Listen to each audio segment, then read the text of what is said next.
Hello student, welcome back to my channel. आज हम लाए हैं इतिहास की भौतिकवादी अवधारणा। तो आइए जानते हैं कि इतिहास की भौतिकवादी अवधारणा क्या है।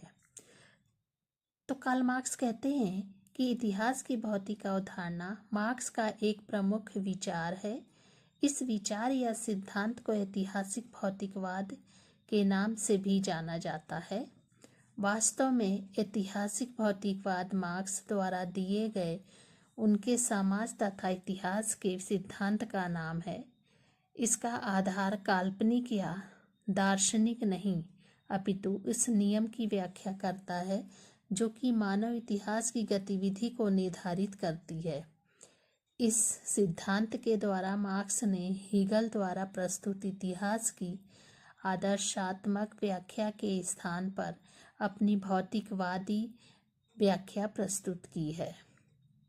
ऐतिहासिक भौतिकवाद की बुनियादी स्थापनाओं की मुख्य बातों की रूपरेखा मार्क्स ने अपनी व्याख्यात कृति जर्मन विचारधारा में प्रस्तुत की है। ऐतिहासिक भौतिकवाद की इस महान खोज ने विश्व इतिहास के समूचे दृष्टिकोण में वास्तविक क्रांति ला दी, उसे एक झटके के साथ मोड़ दिया। इस खोज ने इतिहास को एक विज्ञान बना दिया। मार्क्स को यह मूलभूत ऐतिहासिक क्रम भौतिक मूल्य के उत्पादन में समाज के भौतिक जीवन की परिस्थितियों में ही प्राप्त हुआ था। सबसे पहले मार्क्स ने ही इस रचना में यह विचार रखा कि सामाजिक आर्थिक ढांचों का परिवर्तन वस्तुगत नियमों से ही होता है। वस्तुगत नियमों के अनुसार ही एक सामाजिक दार्शनिक ढांचा दूसरों की जगह लेता है। इसे प्रमाणित करने के लिए उन्होंने यह दिखाया कि इतिहास के दौर में किस प्रकार आदिम, सामंती और पूंजीवादी सांपत्तिक संबंध एक दूसरे के स्थान पे आते जाते रहते हैं।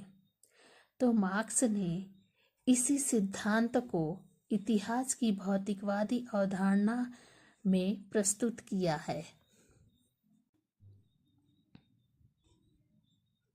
इतिहास की भौतिकवादी व्याख्या या ऐतिहासिक भौतिकवाद इस प्रश्न का उत्तर देता है कि वह कौन सा भौतिक प्रभाव है जो इतिहास की घटनाओं का संचालन व नियमन करता है। मार्क्स के अनुसार समाज के भौतिक जीवन की अवस्थाएं अंतिम रूप में समाज की संरचना, विचार, राजनीतिक संस्थाओं आदि को निर्धारित करती है। मार्क्स इस विचार से सहमत नहीं है कि भौगोलिक पर्यावरण या जनसंख्या आदि का कोई निर्णायक प्रभाव हो सकता है। यह सच है कि समाज के भौतिक जीवन की अवस्थाओं की अवधारणा के अंतर्गत सर्वप्रथम प्रकृति या भौगोलिक पर्यावरण आता है। भौगोलिक पर्यावरण को स्वीकार नहीं करता कि भौगोलिक पर्यावरण का यह प्रभाव सब कुछ है। मुख्यतः इसके द्वारा ही समाज की संरचना, सामाजिक व्यवस्था की प्रकृति, एक दूसरे से की व्यवस्था में परिवर्तन आदि निर्धारित करता है। दूसरे शब्दों में भी हम कह सकते हैं कि भौगोलिक पर्यावरण का सामाजिक जीवन पर निर्णायक प्रभाव नहीं होता है, क्योंकि इतिहास इस बात का साक्षी है कि भौगोलिक पर्यावरण के परिवर्तन व विकास की अपेक्षा कहीं अधिक तेजी से सामाजिक परिवर्तन व विकास घटित होते हैं। एक उदाहरण के द्वारा स्पष्ट किया है कि यूरोप का भौगोलिक, सामाजिक, आर्थिक व्यवस्थाओं का उद्गम, विकास और पतन हो चुका है। जैसे आदिम साम्यवादी व्यवस्था, दास व्यवस्था, सामंतवादी व्यवस्था, पूंजीवादी व्यवस्था और रूस में समाजवादी व्यवस्था है। इससे स्पष्ट होता है कि भौगोलिक पर्यावरण का सामाजिक विकास का प्रमुख निर्णायक कारक नहीं है, क्योंकि सदियों में प्रायः अपरिवर्तित रहने वाला कारक एक सदी में ही क्रांतिकारी रूप से परिवर्तित होने की प्रवृत्ति रखने वाला आर्थिक सामाजिक जीवन के विकास का कारण नहीं हो सकता। समाज के भौतिक जीवन की अवस्थाओं की अवधारणा के अंतर्गत जनसंख्या की वृद्धि भी आ जाती है, क्योंकि मनुष्य या जनसंख्या समाज के भौतिक जीवन की अवस्था का एक आवश्यक तत्व है। एक न्यूनतम जनसंख्या के बिना समाज का भौतिक जीवन नहीं बन सकता। यदि भौगोलिक परिस्थितियां या जनसंख्या में वृद्धि सामाजिक जीवन के विभिन्न पहलुओं के निर्णायक कारक नहीं है, तो वह कौन सी शक्ति है जो इतिहास की घटनाओं, सांस्कृतिक व्यवस्था, मनुष्य के नैतिक, धार्मिक, सामाजिक तथा राजनीतिक विचार या संस्थाओं का निर्धारण तथा नियमन करती है? यह शक्ति ऐतिहासिक भौतिकवाद के अनुसार मानव अस्तित्व के लिए आवश्यक जीवन के साधनों को प्राप्त करने की प्रणाली है, अर्थात भौतिक मूल्यों जैसे भोजन, कपड़ा, मकान, उत्पादन के उपकरणों आदि की उत्पादन प्रणाली में निहित है। संक्षेप में भी हम इसे समझ सकते हैं कि यह उत्पादन प्रणाली का ही प्रभाव है जो इतिहास की घटनाओं को मुख्यतः निर्धारित करती है।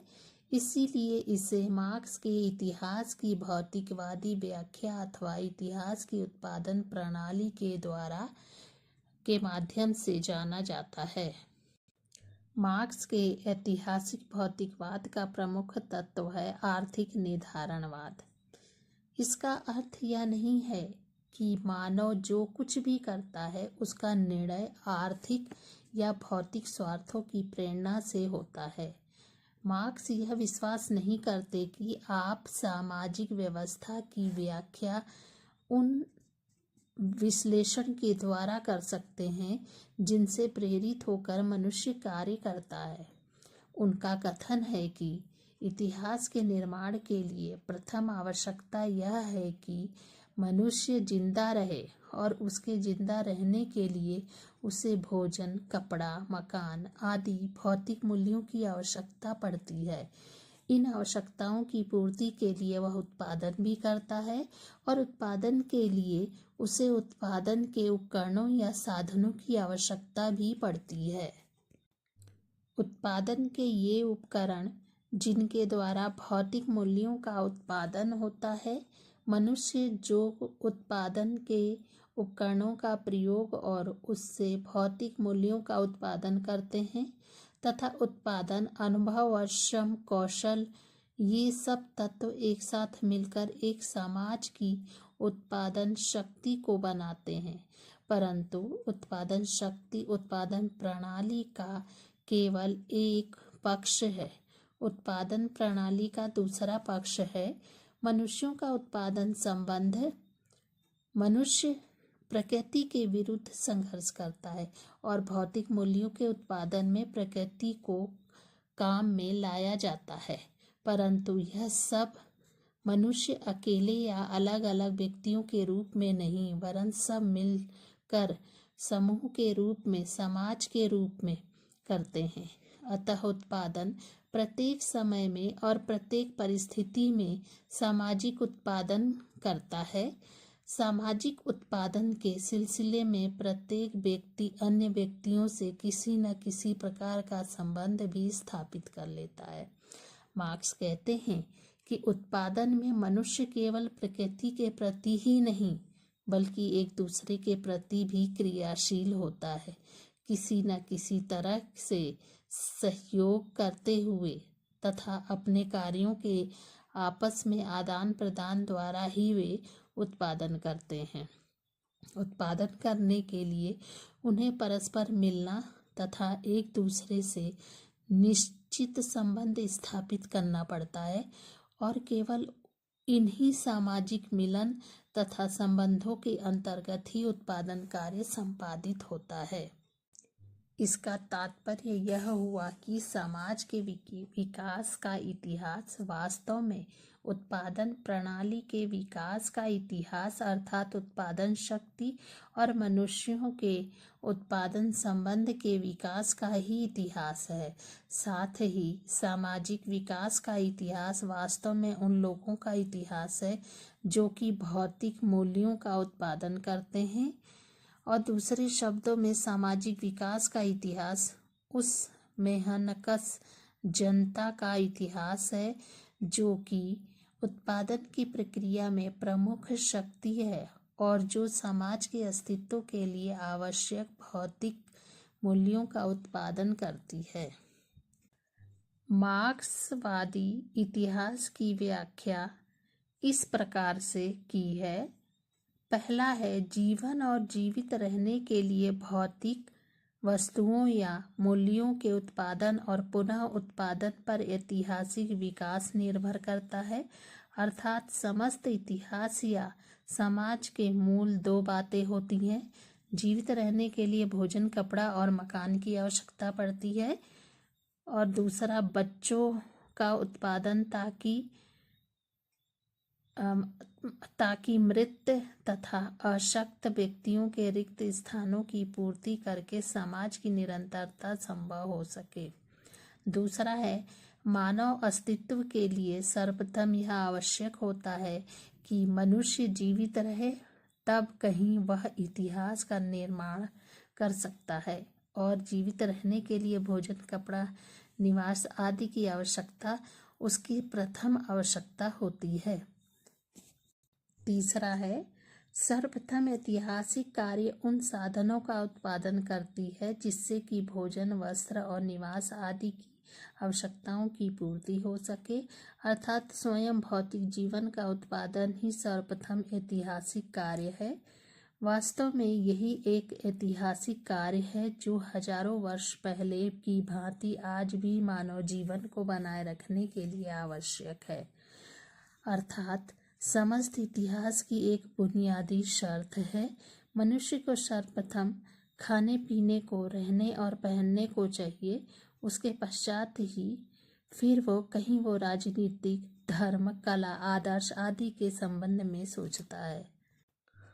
चौथा पॉइंट है, इतिहास के सभी प्रमुख परिवर्तन उत्पादन प्रणाली में परिवर्तन के ही फलस्वरूप हुए हैं।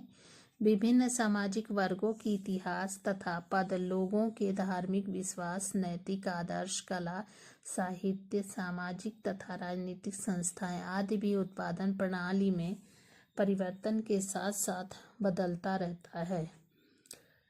छठा है, इससे स्पष्ट होता है कि इतिहास का विकास विचार, आत्मा या आदर्श पर आधारित नहीं होता है। उसका तो एक वास्तविक आधार समाज का आर्थिक जीवन, उत्पादक शक्ति व उत्पादन संबंध होता है। मार्क्स ने ऐतिहासिक भौतिकवादी की कुछ व्याख्याएं की है। मार्क्स के अनुसार उत्पादन प्रणाली के प्रत्येक परिवर्तन के साथ लोगों के आर्थिक संबंध, सामाजिक व्यवस्था आदि में भी परिवर्तन हो जाता है। इस दृष्टि से मानव इतिहास को 5 युगों में बांटा जा सकता है। इनमें से पहला है आदिम साम्यवाद, दूसरा है दासत्व युग, तीसरा है सामंतवादी युग, चौथा है पूंजीवादी युग और पांचवा है समाजवादी युग। तो आइए जानते हैं कि आदिम साम्यवादी युग क्या है। आदिम साम्यवादी युग इतिहास का प्रारंभिक युग है। इस युग में उत्पादन के साधन किसी व्यक्ति विशेष के नहीं बल्कि पूरे समुदाय के होते हैं। उत्पादन और वितरण साम्यवादी ढंग से होता था। सबसे पहले पत्थर के औजार और बाद में तीर धनुष से लोग फल फूल इकट्ठा करते तथा पशुओं का शिकार करते थे। जंगलों में फल इकट्ठा करने, पशुओं का शिकार करने, मछली मारने, रहने के लिए किसी न किसी प्रकार का घर बनाने और ऐसे अन्य कार्यों में सब लोग मिलजुल करके काम करने को बाध्य होते थे, क्योंकि परिस्थितियां ही कुछ इस प्रकार की थी कि ये सब काम अकेले नहीं किए जा सकते थे। संयुक्त श्रम के कारण ही उत्पादन के साधनों पर तथा उनसे मिलने वाली वस्तुओं का सबका अधिकार होता था। उस समय उत्पादन के साधनों पर व्यक्तिगत अधिकार की धारणा का अभाव था, इसीलिए वर्ग प्रथा न थी और न ही किसी प्रकार का शोषण। दूसरा है दासत्व युग। दासत्व युग का आविर्भाव हुआ। दास व्यवस्था के अंतर्गत उत्पादन के साधनों पर दास के मालिकों का अधिकार होता था। साथ ही साथ उत्पादन कार्य को करने वाले श्रमिकों अर्थात दासों पर भी उनका अधिकार होता था। इन दासों को उनके मालिक पशुओं की भांति बेच सकते थे, खरीद सकते थे या मार सकते थे। इस युग में खेती और पशुपालन का आविष्कार हुआ और धातुओं के औजार को उपयोग में लाया गया। इस युग में निजी संपत्ति की धारणा विकसित हुई। संपत्ति कुछ लोगों के हाथों में अधिकाधिक एकत्र होने लगी तथा संपत्ति के अधिकारी इस अल्पसंख्यक ने बहुसंख्यक को दास बनाकर रखा। पहले की भांति अब लोग स्वेच्छा से मिलजुल कर काम नहीं करते थे, बल्कि उन्हें दास बनाकर उनसे जबरदस्ती काम लिया जाता था। इस प्रकार समाज दो वर्गों दास तथा उनके मालिक में बंट गया। इन शोषक और शोषित वर्गों में संघर्ष की धारणा विकसित हो गई। तीसरा है युग सामंतवादी युग। इस युग में उत्पादन के साधनों पर सामंतों का अधिकार होता था। ये सामंत उत्पादन के साधनों विशेषतः भूमि के स्वामी होते थे। गरीब अर्धदास किसान इन सामंतों के अधीन थे। उत्पादन का कार्य इन्हीं भूमिहीन किसानों से कराया जाता था। किसान दास न थे, पर उन पर अनेक प्रकार के बंधन थे। इन्हें सामंतों की भूमि की भी जुताई बुआई आदि बेगार के रूप में करनी पड़ती थी और युद्ध के समय उनको सेना के सिपाहियों के रूप में काम करना पड़ता था। इन सब के बदले में उन्हें सामंतों से अपने निर्वाह के लिए भूमि मिलती थी। निजी संपत्ति की धारणा इस युग में और भी प्रबल हुई और सामंतों द्वारा किसानों का शोषण भी प्रायः दासत्व युग की भांति होता था। इन दोनों वर्गों में संघर्ष और भी स्पष्ट हो गया। चौथा पॉइंट है आधुनिक पूंजीवादी युग। इस युग का प्रादुर्भाव मशीनों के आविष्कार तथा बड़े बड़े उद्योग धंधों के जन्म के फलस्वरूप हुआ। इस युग में उत्पादन के साधनों पर पूंजीपतियों का अधिकार होता है। उत्पादन कार्य करने वाला दूसरा वर्ग वेतनभोगी श्रमिक व्यक्तिगत रूप में स्वतंत्र होते हैं।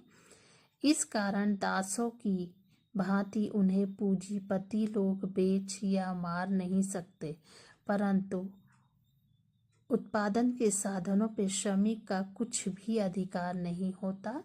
इस कारण अपने तथा अपने परिवार के अन्य सदस्यों को भूखे मरने से बचाने के लिए उन्हें अपने श्रम को पूंजीपतियों के हाथ में बेचना पड़ा, जो कि उन्हें नाम मात्र का वेतन देते थे। पूंजीपतियों के इस प्रकार के उत्तरोत्तर बढ़ने वाले शोषण के फलस्वरूप श्रमिकों की दशा दिन प्रतिदिन अधिक दयनीय होती गई और अंत में श्रमिक वर्ग बाध्य होकर क्रांति के द्वारा पूंजीपतियों को उखाड़ फेंका। इस प्रकार सर्वहारा वर्ग के अधिनायकवाद की स्थापना होगी और समाजवादी या साम्यवादी युग के आगमन का पथ प्रशस्त होगा। पांचवा है समाजवादी युग। यह युग सर्वरूप में सर्गविहीन, राज्यविहीन और शोषण रहित होगा। जैसा कि कहा जा सकता है कि पूंजीवादी व्यवस्था को खुली क्रांति के द्वारा श्रमिक वर्ग उखाड़ फेंकेगा और शासकीय व्यक्ति पर अपना अधिकार जमा लेगा। परंतु श्रमिक वर्ग के हाथ में शक्ति आ जाने से ही समाजवाद की स्थापना या समाजवादी व्यवस्था संभव न होगी, क्योंकि पूंजीवादी वर्ग का संपूर्ण विनाश उस स्तर पर भी न होगा और उस स्तर के बचे कुछ ही लोग रह जाएंगे जो उस नवीन समाजवादी व्यवस्था को उलट देने का प्रयत्न करेंगे। इन लोगों का विनाश धीरे धीरे ही होगा और इसके लिए आवश्यक तैयारी की आवश्यकता होगी। नए सिरे से समस्त समाज का पुनर्निर्माण करना होगा। यही संक्रमणकालीन युग होगा। इस युग में राज्य का प्रमुख कार्य निम्नलिखित होगा: भूमि के व्यक्तिगत स्वामित्व का अंत, यातायात के साधनों का राष्ट्रीयकरण, कानून द्वारा मुद्रा का नियंत्रण, व्यापार तथा वाणिज्य का नियमन, संपत्ति के उत्तराधिकारी का उन्मूलन, कारखानों में बाल श्रम का निषेध और प्रत्येक प्रकार के एकाधिकारों या विशेषाधिकारों का अंत होगा। आइए जानते हैं कि कार्ल मार्क्स ने इतिहास की भौतिकवादी अवधारणा के अंतर्गत कुछ आलोचनाएं प्रस्तुत की है। वह इस प्रकार हैं: एंजेल्स के शब्दों में राजनीतिक, वैधानिक, दार्शनिक, धार्मिक, साहित्यिक, कलात्मक विकास आदि आर्थिक विकास पर आधारित है, परंतु ये सभी एक दूसरे को और आर्थिक आधार को भी प्रभावित करते रहते हैं। ऐसा नहीं है कि आर्थिक प्रभाव एकमात्र कारण है और केवल वह ही सक्रिय है, जबकि दूसरे और सभी का प्रभाव निष्क्रिय है। मार्क्स के अनुसार आर्थिक प्रभाव ही एकमात्र निर्णायक कारक है, तो ऐसा करके वह भौतिकवादी व्याख्या को अर्थहीन और हास्यास्पद बना देता है। इसका उत्तरदायित्व मार्क्स पर ही नहीं हो सकता। धन्यवाद।